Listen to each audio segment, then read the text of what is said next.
Inverse trigonometric functions എന്ന second ചാപ്റ്ററിൻ്റെ അടുത്ത ക്ലാസ്സിലേക്ക് എല്ലാ വിദ്യാർത്ഥികൾക്കും സ്വാഗതം. കഴിഞ്ഞ വീഡിയോകൾ കണ്ടതിന് ശേഷം മാത്രമേ ഈ വീഡിയോ കാണാവൂന്ന് പ്രത്യേകം ഓർമ്മിപ്പിക്കുന്നു. അപ്പോൾ കഴിഞ്ഞ ക്ലാസ്സിൽ നമ്മൾ ജിയോജിബ്ര ഉപയോഗിച്ച് ട്രിഗ്നോമെട്രിക് ഫംഗ്ഷൻ്റെ ഡൊമെയിൻ റേഞ്ച് ഇപ്പോൾ മനസ്സിലാക്കി. അതിനുശേഷം നമ്മൾ ഇൻവെർട്ടബിൾ ട്രിഗ്നോമെട്രിക് ഫംഗ്ഷൻ്റെ ഡൊമെയിൻ റേഞ്ച് പഠിച്ചു. അതിനുശേഷം അവസാനമായിട്ട് നമ്മൾ inverse functions, sine inverse, cos inverse തുടങ്ങിയ ഇൻവേഴ്സ് ട്രിഗ്നോമെട്രിക് ഫംഗ്ഷൻ്റെ ഡൊമെയിൻ റേഞ്ചിൽ പഠിച്ചു. അപ്പോൾ ഞാൻ ഇത്ര നേരം പഠിച്ച ഒരു ടേബിളായിട്ട് നിങ്ങൾക്ക് തരാം. കാരണം 3 തരത്തിലുള്ള ഫംഗ്ഷനാണ് നമ്മൾ പഠിച്ചത്. ആദ്യമേ ഒറിജിനൽ ട്രിഗ്നോമെട്രിക് ഫംഗ്ഷൻ, രണ്ടാമത് നമ്മൾ പഠിച്ചത് ഇൻവെർട്ടബിൾ ട്രിഗ്നോമെട്രിക് ഫംഗ്ഷൻസ് ആണ്. മൂന്നാമതായിട്ട് നമ്മൾ സൈൻ ഇൻവേഴ്സ്, കോസ് ഇൻവേഴ്സ് തുടങ്ങിയ ഇൻവേഴ്സ് ട്രിഗ്നോമെട്രിക് ഫംഗ്ഷൻ പഠിച്ചു. അപ്പോൾ അതിൻ്റെ എല്ലാ ഡൊമെയിൻ റേഞ്ച് എന്താണെന്ന് ഒന്നുകൂടെ നോക്കാം. ഇത് ഒറിജിനൽ ഫംഗ്ഷൻ്റെ, ഒറിജിനൽ സൈൻ, കോസ്, ടാൻ ഇവയുടെയൊക്കെ ഡൊമെയിൻ റേഞ്ചാണ്. അപ്പോൾ ഫംഗ്ഷൻ നമ്മൾ ഒറിജിനൽ സൈൻ എടുക്കാമെങ്കിൽ അതിൻ്റെ domain R2 range close interval -1 to 1. Tan എടുക്കാമെങ്കിൽ R minus 2n + 1 π/2 n belongs to Z R π/2 odd multiple subtract ചെയ്യണം. കൊസിക്ക് ആണെങ്കിൽ പൈയുടെ പൈയുടെ മൾട്ടിപ്പിൾ എല്ലാം ഒഴിവാക്കണമെന്നാണ് പറഞ്ഞിരിക്കുന്നത്. പൈയുടെ മൾട്ടിപ്പിൾ എല്ലാം ഒഴിവാക്കണം. അതിൻ്റെ റേഞ്ച് എന്ന് പറയുന്നത് capital R minus open interval -1 to 1. ഇനി ഒറിജിനൽ കോസ് എടുക്കാമെങ്കിൽ ഡൊമെയിൻ എന്ന് പറയുന്നത് capital R, set of real number, range -1 to 1 ആണ് ക്ലോസ് ഇൻറ്റർവൽ. കോഡ് ആണെങ്കിൽ R minus n/n belong to Z. സിക്ക് ആണെങ്കിൽ R minus 2n + 1 π/2. π/2 odd multiple subtract ചെയ്യണം. ഇവിടെ range കോട്ടിൻ്റെത് ക്യാപിറ്റൽ R, സീക്കിൻ്റെത് R minus open interval -1 to 1 ആണ്. ഇനി നമ്മൾ ഈ ഇത്രയും ഫംഗ്ഷൻ എടുക്കാമെങ്കിൽ ചിലതൊക്കെ 1 അല്ല, ചിലത് ഓണ്ടു അല്ല, എന്നാൽ ചിലത് മിക്കത് ഓണ്ടു ആണ് എന്നൊക്കെ നമ്മൾ ബൈജക്ഷൻ അല്ല എന്ന് പറഞ്ഞത്. ഈ ഫംഗ്ഷൻ ഒന്നും തന്നെ ബൈജക്ഷൻ അല്ല എന്ന് പറഞ്ഞു. പിന്നെ നമ്മളതിനെ ബൈജക്ഷൻ ആക്കുമ്പോഴാണ് ഇൻവേർട്സ് കണ്ടുപിടിക്കാൻ സാധിക്കുന്നത്. അപ്പോൾ ഇൻവേർട്ടബിൾ ഫംഗ്ഷൻ ആകുമ്പോൾ നമ്മൾ ഡൊമെയിൻ ഒന്ന് റിസ്ട്രിക്റ്റ് ചെയ്തു. റേഞ്ചിന് വലിയ വ്യത്യാസമൊന്നും വരുന്നില്ല. ഡൊമെയിൻ നമ്മൾ റിസ്ട്രിക്റ്റ് ചെയ്യുമ്പോഴത്തേക്കിന് ഈ ഫംഗ്ഷൻ 1 ആവും, 1 ആവും. അപ്പോൾ അങ്ങനെ വരുമ്പോൾ ഇൻവേർട്ടബിൾ സൈൻ ഇൻവേഴ്സ് അല്ല, ഇൻവേർട്ടബിൾ സൈൻ എന്ന് പറഞ്ഞാൽ സൈൻ ഫംഗ്ഷൻ ബൈജക്റ്റീവ് ആകുമ്പോൾ അതിൻ്റെ ഡൊമെയിൻ നമ്മളിവിടെ R ആയിരുന്നത് -π/2 to π/2 ക്ലോസ് ഇൻറ്റർവലാക്കി. റേഞ്ചിന് വ്യത്യാസം റേഞ്ച് മിക്കവാറും ഇതൊക്കെ തന്നെയാണ് വന്നിരിക്കുന്നത്.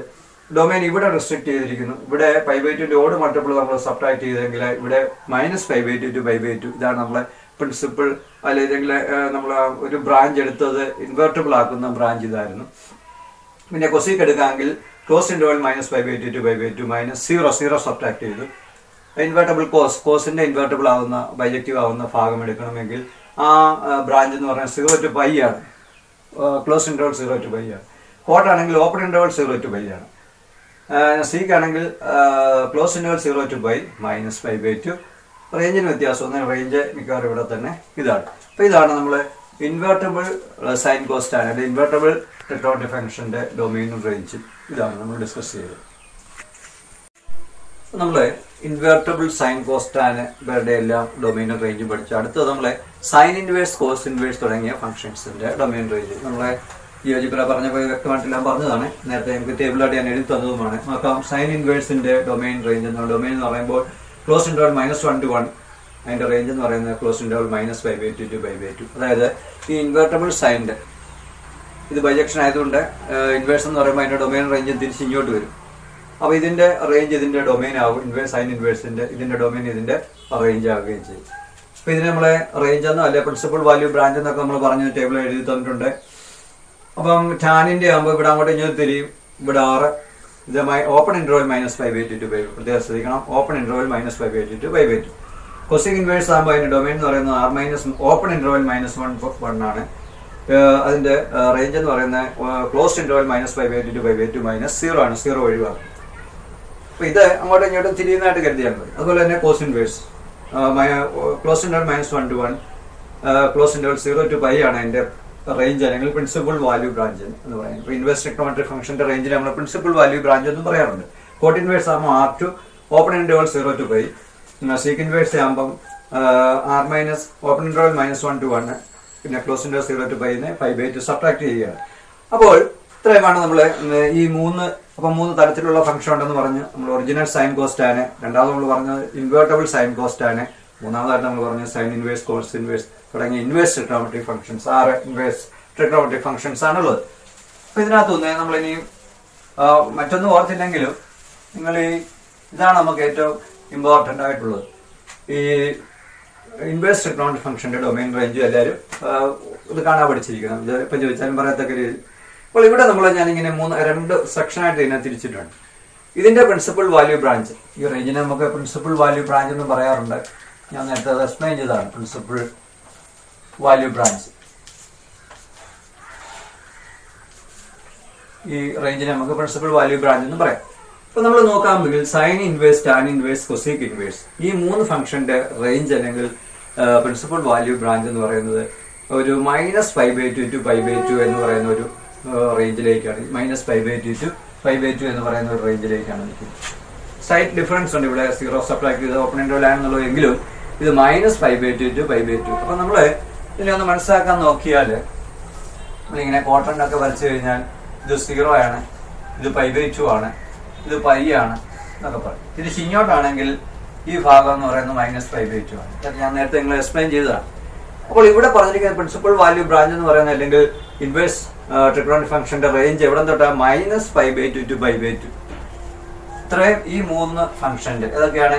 Sign inverse, tan inverse, cosec inverse. ഇത്രയും ഫംഗ്ഷന്റെ റേഞ്ച് എന്ന് പറയുന്നത്, റേഞ്ച് എന്ന് പറയുമ്പോൾ ആംഗിൾ ആണ് വരുന്നത്. ആ ആംഗിൾ എവിടെ തൊട്ട് എവിടം വരെ ആകാം? -π/2 to π/2. ഇവിടെ തൊട്ട് ഇവിടം വരെയുള്ള ആംഗിൾ ഇതിനകത്ത് വരും. അപ്പൊ വേറൊരു കാര്യമുണ്ട്, ഇവിടെ -π/2 to π/2 എന്ന് പറയുമ്പോൾ ഈ ഭാഗമാണ് വരുന്നത്, ഇത് -π/2 ആണ്. നമ്മൾ പറഞ്ഞു ഇങ്ങോട്ട് വരുമ്പോൾ മൈനസ് ആണ്, ഇങ്ങോട്ട് പോകുമ്പോൾ പ്ലസ് ആണെന്ന് പറഞ്ഞു. അപ്പൊ ഇത് π/2 വരും, ഇത് 0 വരും. ഈ -π/2 നും π/2 നും ഇടയിലുള്ള ആംഗിൾ ഏതൊക്കെയാണുള്ളത് നമുക്കറിയാം. -π/3 -π/3 വരും, -π/4 വരും, -π/6 വരും, -90, -60, -45, -30 എന്ന് പറഞ്ഞാൽ ഇങ്ങോട്ടുള്ള വാല്യൂസ് എല്ലാം നമുക്ക് ഇതൊരു ക്വാഡ്രന്റ് ആയിട്ട് എടുക്കാമെങ്കിൽ ഇത് ഫസ്റ്റ് ക്വാഡ്രന്റ് ആണ്, ഫസ്റ്റ് ക്വാഡ്രന്റ്, ഇത് സെക്കൻഡ്, ഇത് തേർഡ് ക്വാഡ്രന്റ് ആണ്, ഇത് ഫോർത്ത് ക്വാഡ്രന്റ് ആണെന്ന് നിങ്ങൾക്കറിയാം. അപ്പൊ ഈ ഫോർത്ത് ക്വാഡ്രന്റിലാണ് ഇപ്പൊ മിക്കവാറും ഈ -π/2 to π/2 എന്ന് പറയുന്ന ഭാഗം വരുന്നത്. അപ്പൊ അതിനകത്ത് ഈ നെഗറ്റീവ് സെക്ഷനിൽ വരുന്ന വാല്യൂസ് ഏതൊക്കെ വരാം? -π/2, -π/3, -π/4, -π/6 തുടങ്ങിയ വാല്യൂസ് എല്ലാം ഇവിടെ വരും. ഇനി പോസിറ്റീവ് വാല്യൂ ആണ് വരുന്നതെങ്കിൽ എവിടെ ഒക്കെ വരാം നമുക്ക് നോക്കാം. ഇവിടെ നമുക്ക് π/6, π/4, π/3, π/2 ഈ പറയുന്ന ആംഗിൾ എല്ലാം ഫസ്റ്റ് ക്വാഡ്രന്റ് വരികയും ചെയ്യും. പോസിറ്റീവ് ആംഗിളാണ്. ഇപ്പൊ നെഗറ്റീവ് വരുമ്പോൾ മിക്കവാറും വരുന്ന ആംഗിൾ ഇതൊക്കെയാണ്. ഇതിനിടയിൽ ആംഗിളൊക്കെ ഉണ്ട്, നമുക്ക് കൂടുതലായിട്ട് അറിയാവുന്ന ഈ വാല്യൂസ് ആയതുകൊണ്ട് ഞാൻ ഇവിടെ നിന്ന് എഴുതിയെന്നുള്ളൂ. ഇങ്ങോട്ട് വരുമ്പോൾ ഈ വാല്യൂസ് അല്ല ഈ ക്വാഡ്രന്റ് വരും. ഫസ്റ്റ് ക്വാഡ്രന്റ് π/6, π/4, π/3, π/2 എന്നെല്ലാം പറയുന്ന ഈ സെക്കൻഡ് ക്വാഡ്രന്റിലാണ് നമ്മൾ വരുന്നത്. അപ്പോൾ ഇതാണ് നമ്മൾ പറഞ്ഞത് sign inverse, tan inverse, cosec inverse ഇവയുടെ റേഞ്ച് അല്ലെ പ്രിൻസിപ്പൽ വാല്യൂ ബ്രാഞ്ച് എന്ന് പറയുന്നത് -π/2 to π/2 ആണ്. എന്ന് പറഞ്ഞാൽ നമുക്ക് പറയാം fourth quadrant, first quadrant. Positive value ആണ് ഫസ്റ്റ് ക്വാഡ്രന്റ്, നെഗറ്റീവ് വാല്യൂ ആണെങ്കിൽ ഫോർത്ത് ക്വാഡ്രന്റ് വരുന്നതായിട്ട് കാണാൻ സാധിക്കും. ഇനി അടുത്ത് നമ്മൾ നോക്കിയാൽ അടുത്ത inverse trigonometric function cos inverse, cot inverse, sec inverse അവയുടെ റേഞ്ച് ഒന്ന് നോക്കി. അല്ലെ പ്രിൻസിപ്പൽ വാല്യൂ ബ്രാഞ്ച് എല്ലാം 0 to π ആണ്. സൈറ്റ് ഡിഫറൻസേ ഉള്ളൂ, 0 to π ആണ്. അപ്പൊ 0 to π എന്ന് പറയുമ്പോൾ നമുക്കറിയാം ഈ ഭാഗമാണ് വരാൻ പോകുന്നത്. അപ്പൊ ഇത് നമ്മൾ 0 ആയിട്ട്, ഇത് π/2 ആയിട്ട് എടുക്കാമെങ്കിൽ, ഇത് π ആയിട്ട് എടുക്കാമെങ്കിൽ 0 to π എന്ന് പറയുമ്പോൾ ഈ ഭാഗത്താണ് വരാൻ. അപ്പൊ ഏതൊക്കെയാണ് ഇവിടെ ഇതിന്റെയൊക്കെ പ്രിൻസിപ്പൽ വാല്യൂ ബ്രാഞ്ച് ആണുള്ളത്? നമുക്കറിയാം cos inverse, cot inverse, sec inverse. ഈ 3 ഇൻവേഴ്സ് ട്രിഗണോമെട്രിക് ഫംഗ്ഷന്റെ റേഞ്ച് എന്ന് പറയുന്നത് 0 to π, ഇത്രയും ഭാഗം ഇവിടെ തൊട്ട് ഇങ്ങോട്ട്. അതേസമയം sign inverse, tan inverse, cosec inverse ആയിരുന്നു ഇവിടെ നിന്ന് ഇങ്ങോട്ട് -π/2 to π/2 വന്നേനെ. ഈ 3 വാല്യൂ, അതായത് cos inverse, cot inverse, sec inverse ഇവയുടെ വാല്യൂ റേഞ്ച് എന്ന് പറയുന്നത് 0 to π ഇവിടെ തൊട്ട് ഈ ഭാഗത്താണ്. ഈ ഫസ്റ്റ് ക്വാഡ്രന്റും സെക്കൻഡ് ക്വാഡ്രന്റുമായിട്ട് വാല്യൂ. നമ്മളിവിടെ പ്രത്യേകം ശ്രദ്ധിക്കേണ്ട ഒരു കാര്യം, ഈ തേർഡ് ക്വാഡ്രന്റില് ഇവിടെ ഒരു പ്രിൻസിപ്പൽ വാല്യൂ ബ്രാഞ്ചും വരുന്നില്ല, അല്ലെങ്കിൽ ഒരു റേഞ്ചും ഒരു ഇൻവേഴ്സ് ട്രിഗണോമെട്രിക് ഫംഗ്ഷന്റെ റേഞ്ച് എന്ന് പറയുന്നത് ഈ തേർഡ് ക്വാഡ്രന്റിൽ വരുന്നില്ല. വരുന്നതല്ല എവിടെയാണ്? ഒന്നി first, second, third quadrant. Fourth quadrant ഓർക്കുമ്പോൾ എവിടെ തൊട്ട് എവിടം വരെയാണെന്ന് ഓർക്കണം. -π/2 to 0 ആണ്. ഇതാണ് ഫോർത്ത് ക്വാഡ്രന്റ് ആയിട്ട് നമ്മൾ പറയുന്നത്. അപ്പോൾ കാരണം ഇത് ഇങ്ങോട്ട് എടുക്കുമ്പോൾ മൈനസ് വന്നതുകൊണ്ടാണ്. അപ്പോൾ പ്രത്യേകം ശ്രദ്ധിക്കേണ്ട കാര്യം രണ്ട് കാര്യമാണ് ശ്രദ്ധിക്കേണ്ടത്. ഒന്നത് സൈൻ ഇൻവേഴ്സും കൂട്ടരും, ഏതൊക്കെയാണ് അവരുടെ ആ ഗ്രൂപ്പിലുള്ളവർ? Sine inverse, tan inverse, cosec inverse. അവയുടെ പ്രിൻസിപ്പൽ വാല്യൂ ബ്രാഞ്ച് അല്ലെങ്കിൽ റേഞ്ച് എന്ന് പറയുന്നത് -π/2 to π/2 ഇതിനൊക്കെ ഇടയിലായിരിക്കും. എന്നാൽ അടുത്ത കൂട്ടരാണ് cos inverse, cot inverse, sec inverse. അതായത് കോസ് ഇൻവേഴ്സ്, ഇൻവേഴ്സ് അതിന്റെ കൂട്ടരും അവരുടെ ആ ഗ്രൂപ്പിലുള്ള ആൾക്കാരുടെ റേഞ്ച് എന്ന് പറയുന്നത് നമുക്ക് 0 to y ആയിരിക്കും. അപ്പോൾ തേർഡ് ക്വാഡ്രന്റിലെ ഒരു ഇൻവേഴ്സ് ഫംഗ്ഷന്റെ പ്രിൻസിപ്പൽ വാല്യൂ ബ്രാഞ്ച് ആയിട്ട് വരുന്നില്ല, അല്ലെങ്കിൽ റേഞ്ച് ആയിട്ട് വരുന്നില്ല. ഇത് പ്രത്യേകം ശ്രദ്ധിക്കേണ്ടത്. നമുക്ക് കുറച്ച് പ്രോബ്ലംസിലേക്ക് നോക്കാം. ഇവിടെ ആദ്യത്തെ ക്വസ്റ്റ്യൻ ഇതാണ്, find the principal value of the following എന്ന് പറഞ്ഞാൽ റേഞ്ച് കണ്ടുപിടിക്കുകയാണ്. സൈൻ ഇൻവേഴ്സ് 1/2, സൈൻ ഇൻവേഴ്സ് 1/√2, ഒരു എഫ് വരെയുള്ള ക്വസ്റ്റ്യൻസ് ഇവിടെ തന്നിരിക്കും. ഇതിന്റെയൊക്കെ പ്രിൻസിപ്പൽ വാല്യൂ ബ്രാഞ്ച് അല്ലെങ്കിൽ പ്രിൻസിപ്പൽ വാല്യൂ അല്ലെങ്കിൽ റേഞ്ച് കണ്ടുപിടിക്കാനാണ്. അപ്പോൾ നമുക്ക് നേരത്തെ തന്നെ നമ്മൾ പഠിച്ചിട്ടുണ്ട്, -π/2നും സൈൻ ഇൻവേഴ്സ് എക്സ് എന്ന് പറയുന്ന ഒരു വാല്യൂ -π/2നും π/2നും ഇടയിലായി ആംഗിൾ ആയിരിക്കും. സൈൻ ഇൻവേഴ്സ് എപ്പോഴും ഒരു ആംഗിൾ ആയിരിക്കും. നേരെ മറിച്ച് സൈൻ എക്സ് ആണെങ്കിൽ -1നും 1നും ഇടയിലുള്ള ഒരു സംഖ്യ ആയിരിക്കും എന്ന് നമ്മൾ പഠിച്ചിട്ടുണ്ട്. നമ്പർ ആയിരിക്കും, -1നും 1നും ഇടയിലുള്ള ഒരു number, including -1 and 1. Sine inverse കണ്ടുപോയിട്ടുണ്ടെങ്കിൽ അതിന്റെ വാല്യൂ എന്ന് പറഞ്ഞാൽ -π/2നും π/2നും ഇടയിലുള്ള ഒരു ആംഗിൾ ആയിരിക്കും. അപ്പൊ നമ്മളോട് ഇവിടെ കാണാൻ പറഞ്ഞിരിക്കുന്നത് സൈൻ ഇൻവേഴ്സ്, ടാൻ ഇൻവേഴ്സ് ഇതെല്ലാം ആംഗിൾ ആയിരിക്കും നമുക്ക് ഉത്തരവായിട്ട് കിട്ടാൻ പോകുന്നത്. ഈ π/2, π/3, π/6 എന്ന് പറയുന്ന ആംഗിൾസ് ആയിരിക്കും നമുക്ക് കിട്ടാൻ പോകുന്നത്. അപ്പൊ നമുക്ക് നോക്കാം. ഇവിടെ നമ്മളോട് പറഞ്ഞിരിക്കുന്ന ആദ്യമേ തന്നെ പറഞ്ഞിരിക്കുന്നത് ആൻസർ നോക്കാം. സൈൻ ഇൻവേഴ്സ് 1/2 കാണാനാണ്. അപ്പൊ തീർച്ചയായിട്ടും ഒരു ആംഗിൾ ആയിരിക്കും നമുക്ക്. അപ്പൊ നമുക്കറിയാവുന്നത് സൈൻ്റെ ഏത് വാല്യൂ ആണ് 1/2 നമ്മൾ പഠിച്ചിട്ടുണ്ട്. സൈൻ ഇൻവേഴ്സ് അല്ല, സൈൻ്റെ ഏത് വാല്യൂ ആണ് 1/2. ഇപ്പൊ ഞാൻ നിങ്ങൾക്ക് നേരത്തെ തന്നെ ഇത് എഴുതിയിട്ടുണ്ട്, കാണാൻ പഠിച്ചു വെക്കണമെന്ന് പറഞ്ഞായിരുന്നു. സൈൻ്റെ ഏത് വാല്യൂ ആണ് 1/2? സൈൻ π/6 ആണെന്ന് നമുക്കറിയാം. അപ്പൊ സൈൻ π/6 ആണ് 1/2 എന്ന് നമുക്കറിയാം. 10/30 ഹാഫ് എന്നൊക്കെ നമ്മൾ പഠിച്ചിട്ടുണ്ട്, π/6. അപ്പോൾ സൈൻ π/6 ആണ് 1/2 എന്ന് പറയുന്നത്. അപ്പൊ നമ്മളിങ്ങനെ പഠിച്ചിട്ടുണ്ട്, sine X equal to y ആണെങ്കിൽ X equal to sine inverse y എന്ന് നമ്മൾ പഠിച്ചിട്ടുണ്ട്. അതായത് ഞാൻ നിങ്ങൾ അന്നപ്പോൾ ഓർത്തിരിക്കാൻ ഇങ്ങനെ പറഞ്ഞു, ഈ സൈൻ അപ്പുറത്തോട്ട് കൊണ്ടുപോകണം, സൈൻ ഇൻവേഴ്സ് y എന്ന് എഴുതുമ്പോൾ എക്സ് ഇവിടെ ഒറ്റയ്ക്കാവും എന്നൊക്കെ പറഞ്ഞു. എന്ന് പറഞ്ഞ പോലെ ഇവിടെ സൈൻ π/6 ആണ് 1/2. അപ്പോൾ സൈൻ ഇൻവേഴ്സ് 1/2 എന്ന് പറയുമ്പോൾ എന്തായിരിക്കും? ഈ സൈൻ അപ്പുറത്തോട്ട് പോയാൽ ആര് തന്നെ നിൽക്കും? π/6 തന്നെയായിട്ട് നിൽക്കും. അപ്പോൾ അതാണ് നമ്മളോട് ഇവിടെ ചോദിച്ചിരിക്കുന്നത്. സൈൻ ഇൻവേഴ്സ് 1/2 എത്രയാണെന്നാണ് ചോദിച്ചത്. അപ്പോൾ സൈൻ ഇൻവേഴ്സ് സൈൻ π/6 ആണ് 1/2. അപ്പോൾ സൈൻ ഇൻവേഴ്സ് 1/2 എന്ന് പറയുന്നത് എന്തായിരിക്കും? π/6 ആയിരിക്കും. ഇതായിരിക്കും ഇതിന്റെ ആംഗിൾ, ആൻസർ എന്ന് പറയുന്നത്. അപ്പോൾ നമ്മൾ നേരത്തെ തന്നെ പറഞ്ഞ സൈൻ ഇൻവേഴ്സ് എന്ന് പറഞ്ഞാൽ എന്താണ്? ഒരു ആംഗിൾ ആയിരിക്കും നമുക്ക് ആൻസർ ആയിട്ട് കിട്ടാൻ പോകുന്ന കറക്റ്റ് ആംഗിൾ തന്നെ നമുക്ക് ആൻസർ ആയിട്ട് കിട്ടുകയും ചെയ്തു. അപ്പോൾ ഒന്നിട്ട് നോക്കാം. സൈൻ്റെ ഏത് വാല്യൂ ആണ് 1/2 കിട്ടുമെന്ന് നമുക്ക് എല്ലാവർക്കും അറിയാം. സൈൻ്റെ ഏത് വാല്യൂ ആണ് 1/2? π/6 ആണ്. അപ്പോൾ സൈൻ π/6 1/2 ആയി. അപ്പോൾ നമ്മളോട് സൈൻ π/6 അല്ല ചോദിച്ചിരിക്കുന്നത്, സൈൻ ഇൻവേഴ്സ് 1/2 ആണ്. അപ്പോൾ ഈ സൈൻ അങ്ങോട്ട് പോയാൽ ആര് തന്നെ നിൽക്കും? π/6 തന്നെയായിട്ട് നിൽക്കും. അതുകൊണ്ട് സൈൻ ഇൻവേഴ്സ് 1/2 എന്ന് പറഞ്ഞാൽ π/6 ആയിരിക്കും. അടുത്ത ക്വസ്റ്റ്യൻ നോക്കാം. രണ്ടാമത് ബി പാർട്ട് നമ്മളോട് ചോദിച്ചിരിക്കുന്നത് സൈൻ ഇൻവേഴ്സ് 1/√2 ആണ് ചോദിച്ചിരിക്കുന്നത്. അപ്പോൾ നമുക്കറിയാവുന്നത് സൈൻ്റെ ഏത് വാല്യൂ ആണ് 1/2? സൈൻ്റെ ഏത് വാല്യൂ ആണ് 1/√2 എന്ന് നമുക്കറിയാം. ഈ ടേബിൾ നോക്കി അറിയാം, എല്ലാത്തിനും 45 ആണെന്നറിയാം. π/4 ആണ്. അപ്പോൾ സൈൻ π/4 ആണ്. നമുക്കറിയാം സൈൻ π/4 ആണ് 1/√2 എന്ന് പറയുന്നത്. ഇപ്പോൾ സൈൻ π/4 എന്ന് പറയുമ്പോൾ 1/√2 എന്ന് പറയുമ്പോൾ സൈൻ ഇൻവേഴ്സ് 1/√2 എന്ന് പറഞ്ഞാൽ എന്തായിരിക്കും? π/4 ആയിരിക്കും ആൻസർ വരാൻ പോകുന്നത്. അപ്പോൾ വേറെ കാര്യം പ്രത്യേകം ശ്രദ്ധിക്കേണ്ടത്, ഈ സൈൻ്റെ റേഞ്ചിൽ അല്ലെ പ്രിൻസിപ്പൽ വാല്യൂ ബ്രാഞ്ച് എന്ന് പറയുന്ന ആംഗിളായിട്ട് കിട്ടാൻ പോകുന്നത് -π/2നും π/2നും ഇടയിലായിരിക്കും. ഇവിടെ എല്ലാം നമ്മളോട് പോസിറ്റീവ് വാല്യൂ ആണ് ചോദിച്ചിരിക്കുന്നത്. ഇവിടെ സൈൻ ഇൻവേഴ്സ് 1/2 എന്നൊക്കെ പറഞ്ഞു.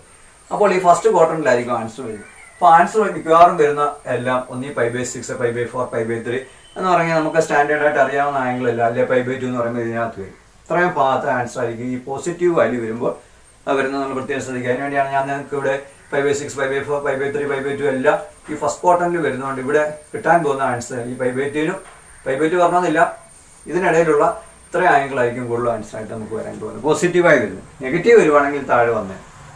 അപ്പോൾ അതോടെ ഇവിടെ ശ്രദ്ധിക്കുക. ഇനി സി പാർട്ടിലേക്ക് നമുക്ക് നോക്കാം. ഇത് ചോദിച്ചിരിക്കുന്നത് ടാൻ ഇൻവേഴ്സ് ആണ്. ടാൻ ഇൻവേഴ്സ് 1/√3 ആണ് ചോദിച്ചിരിക്കുന്നത്. അപ്പോൾ നമുക്കറിയാം ടാനിൻ്റെ ഏത് വാല്യൂ ആണ് 1/√3 നമുക്കറിയാം. ടാനിൻ്റെ ഏത് വാല്യൂ ആണ് 1/√3 എന്ന് പറയുന്നത്? π/6 ആണ്. അപ്പം ടാൻ π/6 1/√2 ആണ് നമുക്കറിയാം. ടാൻ 1/√3 ടാൻ π/6 1/√3 ആണ് നമുക്കറിയാം. അപ്പോൾ നമ്മളോട് ചോദിച്ചിരിക്കുന്ന ടാൻ ഇൻവേഴ്സ് 1/√3 ആണ്. അപ്പോൾ ടാൻ ഇൻവേഴ്സ് എന്ന് പറയുമ്പോൾ ഏത് തന്നെ നിൽക്കും? π/6 ആണ് ഇതിൻ്റെ ആൻസർ ആയിട്ട് വരുന്നത്. മനസ്സിലായല്ലോ? ഇതെല്ലാം നമുക്ക് സൈൻ ഇൻവേഴ്സും ആ ഗ്രൂപ്പിലുള്ള ആൾക്കാരുടെയാണ് ചോദ്യങ്ങളെല്ലാം ചോദിച്ചിരിക്കുന്നത്. അപ്പോൾ നമുക്കറിയാം ഒന്ന് ഈ ഫോർത്ത് ക്വാർട്ടറിൻ്റെ ഫസ്റ്റ് ക്വാർട്ടറിൻ്റെ വരുള്ളൂ.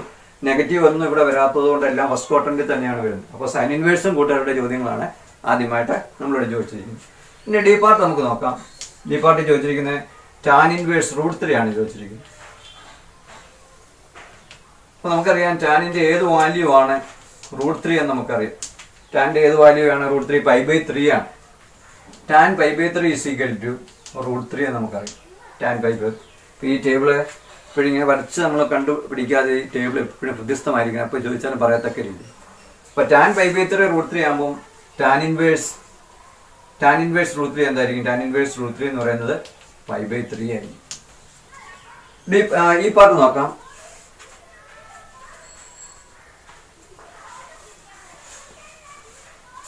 ഈ പാർട്ട് നമ്മളോട് ചോദിച്ചിരിക്കുന്നത് കൊസീക് ഇൻവേഴ്സ് √2 ആണ് ചോദിച്ചിരിക്കുന്നത്. നമുക്കറിയാം ഈ ചോദിച്ചതെല്ലാം സൈൻ ഇൻവേഴ്സും ആ ഗ്രൂപ്പിലുള്ളവരാണ്. Sine inverse, tan inverse, cosec inverse ഇത് ഗ്രൂപ്പിലുള്ളവരെ മാത്രമേ ചോദിച്ചിട്ടുള്ളൂ. അപ്പോൾ നമുക്കറിയാം കൊസീക്കിൻ്റെ ഏത് വാല്യൂ ആണ് √2 എന്ന് നമുക്കറിയാം. നമുക്ക് കൊസീക്കുമായിട്ട് വലിയ പരിചയമില്ല ഈ ടേബിള്. നമുക്ക് പരിചയമുള്ളത് അതിൻ്റെ റെസിപ്രോക്കലായ സൈനിൻ്റെ ആണ്.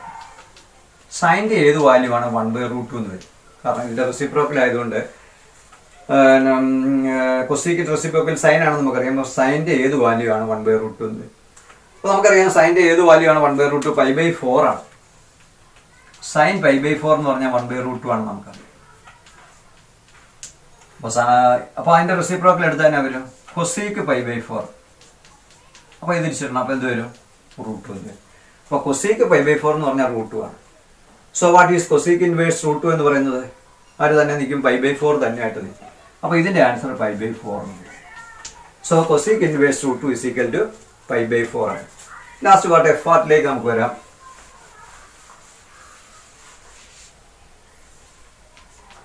പിന്നെ ചോദിച്ചിരിക്കുന്നത് കൊസീക്ക് ഇൻവേഴ്സ് 2/√3 ആണ്. അപ്പോൾ നമുക്കറിയാവുന്നത് കൊസീക്കിൻ്റെ ഏത് വാല്യൂ ആണ് 2/√3 വരുന്നതെന്ന് നമുക്കറിയാം. നമുക്ക് കൊസീക്കുമായിട്ട് ബന്ധമില്ലാത്തതുകൊണ്ട് അതിൻ്റെ റെസിപ്രോക്കലായ സൈൻ്റെ ഏത് വാല്യൂ ആണ് √3/2 എന്ന് നമുക്കറിയാം. സൈൻ്റെ ഏത് വാല്യൂ ആണ് √3/2? സൈൻ π/3 ആണെന്ന് നമുക്കറിയാം. സൈൻ π/3 √3/2 ആണ്. അപ്പോൾ അത് തിരിച്ചിട്ടാൽ എന്ത് വരും? കൊസീക്ക് π/3 2/√3 എന്ന് വരും. 2/√3 എന്ന് വരും. അപ്പോൾ കൊസീക്ക് π/3 ആണ് 2/√3. So what is cosec inverse 2/√3? Cosec inverse 2/√3 = π/3. അപ്പോൾ ഇത്രയും നേരം നമ്മൾ ഡിസ്കസ് ചെയ്തത് സൈൻ ഇൻവേഴ്സ് അതിൻ്റെ ഗ്രൂപ്പിലുള്ള ആൾക്കാരുടെ പോസിറ്റീവ് വാല്യൂ മാത്രമാണ്. അതുകൊണ്ട് നമുക്ക് കിട്ടിയിരിക്കുന്ന ആൻസേഴ്സ് എല്ലാം നോക്കി π/4, π/3 ഇതെല്ലാം ഈ ഫസ്റ്റ് ക്വാർട്ടറിൽ വരുന്നതായിട്ട് നമുക്ക് കാണാൻ സാധിക്കും. The second question. Find the principal value of the following: sin inverse -√3/2, sin inverse -1/2, tan inverse -√3, cosec inverse -2. അപ്പോൾ നമ്മളുടെ ക്വസ്റ്റ്യൻ ഇതുമായിട്ടുള്ള വ്യത്യാസം ഇവിടെ എല്ലാം മൈനസ് ആണ് വന്നിരിക്കുന്നത്. വാല്യൂ കാണാൻ പറഞ്ഞത് ഇതെല്ലാം ആംഗിൾസ് ആണ്. അപ്പം സൈൻ ഇൻവേഴ്സ് എന്ന് പറയുമ്പോൾ നമുക്ക് ആൻസർ ആയിട്ട് കിട്ടേണ്ട ആംഗിളാണ്. ഇവിടെ എല്ലാം മൈനസ് വാല്യൂ വരുന്നതാണ് കഴിഞ്ഞ ഇതുമായിട്ടുള്ള വ്യത്യാസം എന്ന് പറയുന്നത്. നമുക്ക് ഒന്നാമത്തെ ക്വസ്റ്റ്യൻ നോക്കാം. ഇവിടെ സൈൻ ഇൻവേഴ്സ് -√3/2 ആണ് ചോദിച്ചിരിക്കുന്നത്. അപ്പോൾ സൈനിൻ്റെ ഏത് വാല്യൂ ആണ് √3/2 എന്ന് നമുക്കറിയാം. ആദ്യം നമുക്ക് -√3/2 നോക്കാം. ഇതിൻ്റെ ചോദ്യം തന്നെ നമുക്ക് നോക്കാം. സൈനിൻ്റെ ഏത് വാല്യൂ ആണ് -√3/2 എന്നാണ് ചോദിച്ചിരിക്കുന്നത്. അപ്പോൾ സൈനിൻ്റെ ഏത് വാല്യൂ ആണ് പോസിറ്റീവ് √3/2 എന്ന് നമുക്കറിയാം. സൈനിൻ്റെ നമുക്കറിയാം π/3 ആണ് √3/2 എന്ന് പറയുമ്പോൾ സൈൻ π/3 √3/2 എന്ന് നമുക്കറിയാം. പക്ഷെ നമുക്ക് വേണ്ടത് -√3/2 ആണ്. അപ്പോൾ നമ്മൾ ഇങ്ങനെ ഒന്നും ആലോചിച്ചാൽ നമുക്കറിയാം ഇങ്ങനെ ഒരു ഇവിടെ ആംഗിൾ തീറ്റ നമ്മൾ എടുക്കുകയാണെങ്കിൽ താഴോട്ട് എടുക്കുമ്പോൾ മൈനസ് തീറ്റ ആയിരിക്കും വരും. ഇപ്പൊ സൈൻ്റെ ഒരു വാല്യൂ മൈനസ് എന്ന് പറയുമ്പോൾ സൈൻ്റെ വാല്യൂ -√3/2 ഒരു നെഗറ്റീവ് വാല്യൂ വരണമെന്നുണ്ടെങ്കിൽ നമുക്കറിയാം ഫസ്റ്റ് ക്വാർട്ടറിന്റെ ഇത് സെക്കൻഡ് തേർഡ് ഫോർത്ത്, ഫസ്റ്റിലും സെക്കൻഡിലും സൈൻ പോസിറ്റീവാണ്. പിന്നെ വരാൻ പോകുന്നത് തേർഡും ഫോർത്തുമാണ്. നമുക്കറിയാം ഒറ്റ ട്രിഗ്നോമെട്രിക് ഫംഗ്ഷന്റെയും പ്രിൻസിപ്പൽ വാല്യൂ ബ്രാഞ്ച് അല്ലെങ്കിൽ റേഞ്ച് തേർഡ് ക്വാർട്ടറിൽ വരികയില്ല. പിന്നെ വരാൻ സാധ്യതയുള്ള ഇവിടെയാണ് ഫോർത്ത് ക്വാർട്ടറിലാണ് നമുക്ക് ആൻസർ വരാൻ സാധ്യതയുള്ളൂ. അപ്പോൾ നമ്മൾ ഇങ്ങനെയും കൂടെ പഠിച്ചിട്ടുണ്ട്, സൈൻ -θ -sin θ എന്ന് പഠിച്ചിട്ടുണ്ട്. ഇതിന്റെ കാരണങ്ങൾ ആ ഫസ്റ്റ് ക്ലാസ് ഞാൻ വിശദീകരിച്ചതാണ്. ഫോർത്ത് ക്വാർട്ടറിൽ വരും. ഇപ്പൊ ഇവിടെ ഇങ്ങോട്ട് എടുക്കുന്ന പോസിറ്റീവ് തീറ്റ ആണെങ്കിൽ താഴോട്ട് എടുക്കുന്ന -θ ആയിരിക്കും. അതെങ്ങനെ വരുന്നു എന്നൊക്കെ നമ്മൾ നേരത്തെ എക്സ്പ്ലെയിൻ ചെയ്തതാണ്. അപ്പോൾ ഇവിടെ -√3/2 പറഞ്ഞെന്നുണ്ടെങ്കിൽ നമ്മൾ എന്ത് ചെയ്താൽ മതി, ഫോർത്ത് ക്വാർട്ടറിൽ ഒരു ആംഗിൾ എഴുതിയാലേ പറ്റത്തുള്ളൂ. അപ്പൊ നമുക്ക് ഇവിടെ ഞാൻ ഇങ്ങനെ എഴുതാന്ന് വിചാരിച്ചു, സൈൻ -5/3. ഇപ്പൊ ഇവിടെ വരുന്ന ആംഗിൾ ഇവിടെ എല്ലാം സൈൻ മൈനസ് ആയിരിക്കും വരാൻ പോകുന്നത്. ആംഗിൾ മൈനസ് ആണ്. ഇവിടെ ഇങ്ങോട്ട് എടുക്കാമെങ്കിൽ ആംഗിൾ മൈനസ് വരുമ്പോൾ സൈൻ -θ -sin θ എന്ന് കിട്ടി. അപ്പൊ ഇവിടെ ഇതിന്റെ വാല്യൂ എപ്പോഴും നെഗറ്റീവ് വരുമോ, അപ്പം ഇത് നമുക്ക് -√3/2 എന്ന് എഴുതാൻ സാധിക്കും. കാരണം എന്താണെന്ന് വെച്ചാൽ ഇത് ഫോർത്ത് ക്വാർട്ടറിലാണ് വരുന്നത്. ഞാൻ നേരത്തെ നിങ്ങൾക്ക് ഇവിടെ വരുന്ന ആംഗിൾ അതൊക്കെയാണെന്ന് ഞാൻ പറഞ്ഞായിരുന്നു. -5/3 -5/4 -5/6 ഇതൊക്കെ ഈ -5/2നും 0യ്ക്കും ഇടയ്ക്ക് വരുന്ന ആംഗിൾ ആണെന്നൊക്കെ നമ്മൾ പറഞ്ഞു. അപ്പോൾ സൈൻ -5/3 എന്ന് പറഞ്ഞാൽ എന്താണ്, ഇത് നെഗറ്റീവ് വാല്യൂ വരുള്ളൂ. അതുകൊണ്ട് -√3/2 ആയിരിക്കും. അപ്പൊ ഇവിടെ എന്താണ് നമുക്ക് കിട്ടിയത്, സൈൻ -5/3 -√3/2. നമുക്ക് വേണ്ടത് സൈൻ ഇൻവേഴ്സ് -√3/2 ആണ്. അപ്പൊ എത്ര ആയിരിക്കും ആംഗിൾ എന്ന് പറയുന്നത്, -5/3 ആയിരിക്കും. അപ്പൊ ഇതിന്റെ ആൻസർ എന്ന് പറയുന്നത് സൈൻ -5/3 -√3/2 ആണ്. അപ്പൊ സൈൻ അങ്ങോട്ട് പോകുന്നതായിട്ട് കരുതിയാൽ സൈൻ ഇൻവേഴ്സ് -√3/2 എന്ന് വരും. അപ്പൊ ഏത് ആംഗിൾ നിൽക്കും, -5/3 എന്ന ആൻസർ നിൽക്കും. അപ്പൊ ഇവിടെ ശ്രദ്ധിക്കേണ്ട ഒരു കാര്യം, നമുക്ക് ആൻസർ കിട്ടിയത് -5/3 എന്നാണ്. ഇത് ഫസ്റ്റ് ക്വാർട്ടറിലായിരുന്നെങ്കിൽ നമ്മൾ π/3 എന്ന് മാത്രമേ എഴുതുകയുള്ളൂ. ഇത് ഫോർത്ത് ക്വാർട്ടറിന് വന്നുകൊണ്ടാണ് നമ്മൾ മൈനസ് എന്ന് പറഞ്ഞ് -5/3 എഴുതി. അപ്പൊ ഈ സൈൻ ഇൻവേഴ്സ് ആ ഗ്രൂപ്പിലുള്ള ആൾക്കാരുടെ വാല്യൂ നെഗറ്റീവ് വരികയാണെങ്കിൽ ഫസ്റ്റ് ക്വാർട്ടറിൽ എന്ത് കിട്ടുന്നോ അതിന്റെ കൂടെ നെഗറ്റീവ് കൂടെ ഇട്ട് കൊടുത്താൽ നമുക്ക് എന്ത് കിട്ടും, ഫൈനൽ ആൻസർ കിട്ടും. പ്രത്യേകം ശ്രദ്ധിക്കേണ്ടതാണ്. സൈൻ ഇൻവേഴ്സും ഗ്രൂപ്പിലുള്ള ആൾക്കാരുടെ വാല്യൂ പോസിറ്റീവ് ആണെങ്കിൽ ഫസ്റ്റ് ക്വാർട്ടറിൽ നിൽക്കും.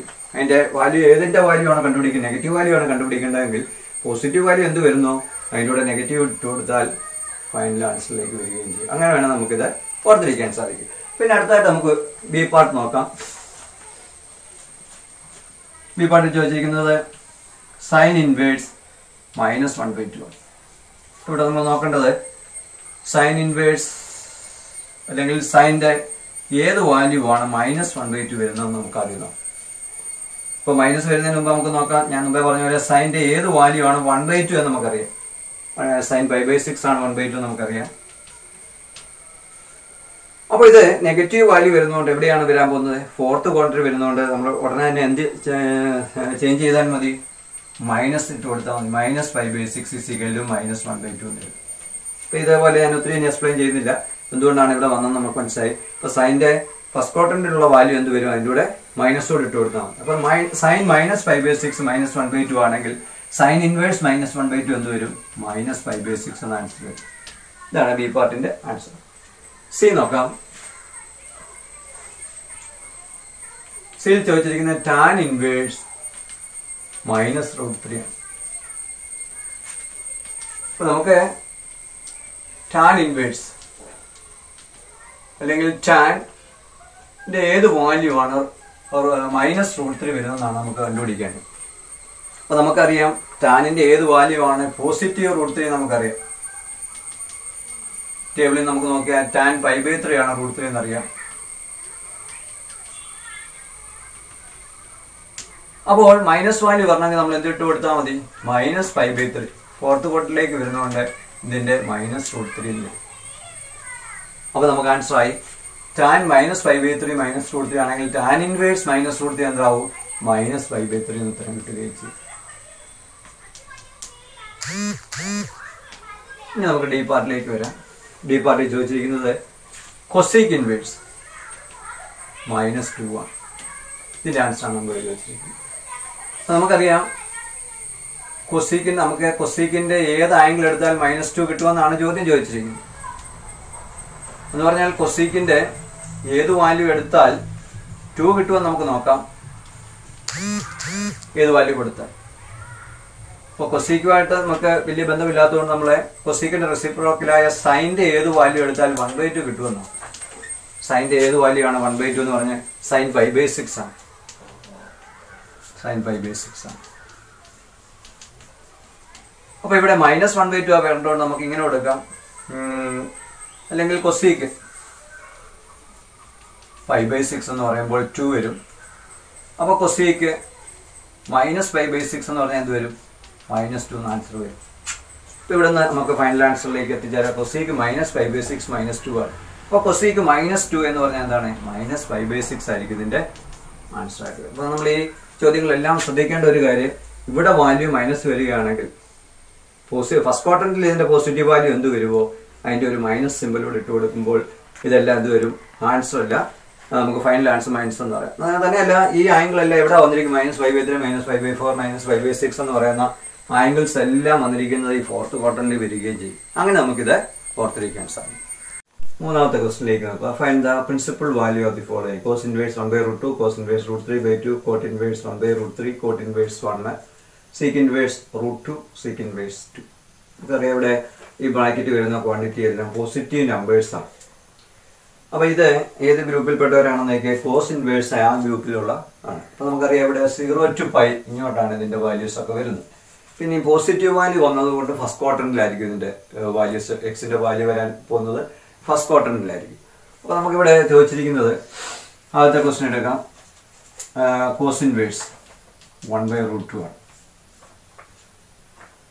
അപ്പോൾ നമുക്ക് അറിയാം കോസിന്റെ ഏത് വാല്യൂ ആണ് 1/√2 നമുക്കറിയാം. കോസിന്റെ ഏത് വാല്യൂ ആണ് 1/√2? cos π/4 ആണെന്ന് അറിയാം. cos π/4 ആണ് 1/√2. അപ്പോൾ ആൻസറിലേക്ക് വന്നില്ല നോക്കി. cos π/4 1/√2 ആകുമ്പോൾ കോസ് ഇൻവേഴ്സ് 1/√2 എന്ത് വരും? π/4 ആൻസർ വരും. അപ്പോൾ ഇതിന്റെ ആൻസർ π/4 എന്നുള്ളതാണ്. അപ്പോൾ ഇവിടെ എല്ലാം നമുക്ക് ഈ ഗ്രൂപ്പിലെ 0 to π ആണ് വരുന്നത്. അപ്പം ഇതിന്റെ ആംഗിൾ നമുക്കറിയാം. കോസ് ഇൻവേഴ്സ് എപ്പോഴും ആംഗിൾ ആണെന്ന് അറിയാം. π/4 എന്ന് പറയുമ്പോൾ ഫസ്റ്റ് ക്വാർട്ടറിലാണ് ഇവിടെ വരുന്നത്. 45 ഡിഗ്രി എന്ന് പറയുമ്പോൾ ഫസ്റ്റ് ക്വാർട്ടറിലാണ് ആൻസർ വരുന്നത്. അപ്പോൾ ഇവിടെ ഈ പോസിറ്റീവ് നമ്പേഴ്സ് എല്ലാം വരുമ്പോഴത്തേക്കിന് ആംഗിൾ വരുന്നത് എപ്പോഴും ഫസ്റ്റ് ക്വാർട്ടറിലായിരിക്കും. സെക്കൻഡ് ക്വസ്റ്റ്യൻ നോക്കാം. B part. കോസ് ഇൻവേഴ്സ് √3/2 ആണ്.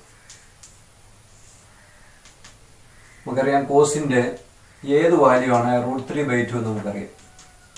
കോസിന്റെ വാല്യൂ എന്ന് പറയുന്നത് π/6 ആണ്. ഇവിടെ ടേബിളിലെല്ലാം കൊടുത്തിട്ടുണ്ട്. കോസ് π/6 ആണ് √3/2 എന്ന് പറയും.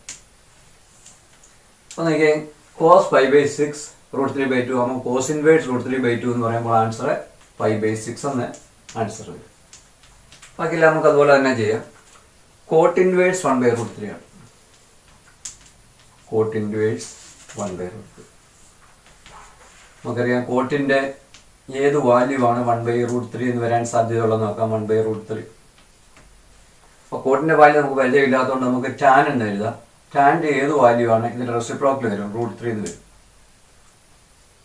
അപ്പോൾ ടാൻ്റെ ഏത് വാല്യൂ ആണ് √3? π/3 ആണ്. അപ്പോൾ ടാൻ π/3 √3. അപ്പോൾ കോട്ട് π/3 എന്ന് വരുമ്പോൾ എന്താണ് വരാൻ പോകുന്നത്? 1/√3 ഇതിന്റെ റെസിപ്രോക്കൽ വരും. ടാൻ π/3 √3 ആണെങ്കിൽ കോട്ട് π/3 അതിന്റെ റെസിപ്രോക്കൽ 1/√3 എന്ന് വരും. അപ്പോൾ ആൻസർ ആയില്ലെന്ന് നോക്കി. കോട്ട് π/3 1/√3 ആകുമ്പോൾ കോട്ട് ഇൻവേഴ്സ് 1/√3 എന്ന് പറഞ്ഞാൽ എത്രയാണ്? π/3 എന്ന് വരും. അപ്പോൾ π/3 ആയിരിക്കും ഇതിന്റെ ആൻസർ വരാൻ. പിന്നെ ഡി പാർട്ട് നോക്കി ഇവിടെ എന്താണെന്ന് ചോദിച്ചിരിക്കുന്നത് നോക്കിയാൽ കോട്ട് ഇൻവേഴ്സ് 1 ആണ് ചോദിച്ചിരിക്കുന്നത്. അപ്പോൾ കോട്ട് ഇൻവേഴ്സ് അല്ലെ കോട്ടിന്റെ ഏത് വാല്യൂ ആണ് 1 എന്ന് നമുക്ക് നോക്കാം. അപ്പോൾ കോട്ടിന്റെ വാല്യൂ നമുക്ക് പരിചയമില്ലാത്തതുകൊണ്ട് ടാനിന്റെ ഏത് വാല്യൂ ആണ് 1 എന്നറിയാം. അപ്പോൾ ടാനിന്റെ ഏത് വാല്യൂ ആണ് 1? ടാൻ 45 ആണ്, അല്ലെങ്കിൽ ടാൻ π/4 ആണ്. അപ്പോൾ ടാൻ π/4 1 ആണ് നമുക്കറിയാം. അപ്പോൾ കോട്ട് π/4 എന്ത് വരും? അതിന്റെ റെസിപ്രോക്കൽ 1 തന്നെയാണ്. അപ്പോൾ കോട്ട് π/4 എന്ന് പറഞ്ഞാൽ 1 ആണ്. അപ്പോൾ കോട്ട് ഇൻവേഴ്സ് 1 എന്ന് പറയുമ്പോൾ എന്താണ് ആൻസർ വരുമ്പോൾ ഒന്ന് π/4 എന്ന് വരും. ഇതായിരിക്കും ഇതിന്റെ ആൻസർ. നമുക്ക് ഈ പാർട്ടിലേക്ക് വരാം.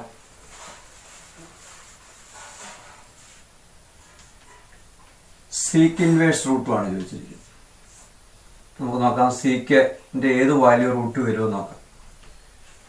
അപ്പോൾ നമുക്ക് കോസാണ് പരിചയം. അപ്പോൾ എൻ്റെ കോസിൻ്റെ ഏത് വാല്യൂ 1/√2 വരുമെന്ന് നോക്കാം. ഇതിൻ്റെ റെസിപ്രോക്കൽ വരും കോസിൻ്റെ ഏത് വാല്യൂ.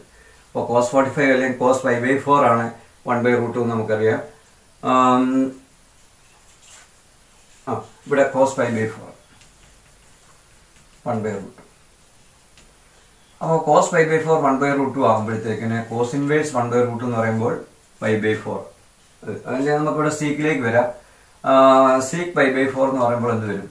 cos π/4 എന്ന് പറയുമ്പോൾ 1/√2 ആകുമ്പോൾ സീക്ക് π/4 എന്ന് അതിൻ്റെ റെസിപ്രോക്കൽ √2 എന്ന് വരും. അപ്പോൾ നമ്മുടെ ചോദിച്ചിരിക്കുന്നത് സീക്ക് ഇൻവേഴ്സ് √2 ആണ്. അപ്പോൾ സീക്ക് ഇൻവേഴ്സ് √2 എന്ന് പറയുമ്പോൾ എന്താണ്? π/4 എന്ന് എൻ്റെ ആൻസർ വരും. അവസാനമായിട്ട് എഫ് ഓഫ് പാർട്ട് നോക്കാം. എഫ് പാർട്ട് ഇവിടെ എടുക്കാം.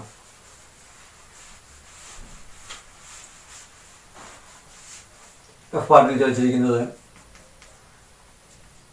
സീക്ക് ഇൻവേഴ്സ് 2 ആണ്. അപ്പോൾ സീക്കിൻ്റെ ഏത് വാല്യൂ ആണ് 2 നോക്കാം. അപ്പോൾ നമ്മൾ അതുമായിട്ട് ബന്ധപ്പെട്ട അതിൻ്റെ റെസിപ്രോക്കൽ കോസ് എടുക്കുകയാണെങ്കിൽ 1/2 എന്ന് കിട്ടും. കോസിൻ്റെ ഏത് ആംഗിളാണ് 1/2 നമുക്കറിയാം. അപ്പോൾ കോസിൻ്റെ π/3 cos 60, അതായത് cos π/3 ആണ് 1/2 നമുക്ക്. അപ്പോൾ cos π/3 1/2 ആകുമ്പോൾ സീക്ക് π/3 എന്താവും? അതിൻ്റെ റെസിപ്രോക്കൽ 2 എന്ന് കിട്ടും. അപ്പോൾ സീക്ക് π/3 2 ആകുമ്പോൾ സീക്ക് ഇൻവേഴ്സ് 2 അതാണ് നമ്മൾ ചോദിച്ചിരിക്കുന്നത്. Sec inverse 2 = π/3. ഇതായിരിക്കും ഇതിൻ്റെ ആൻസറായിട്ട് വരേണ്ടത്.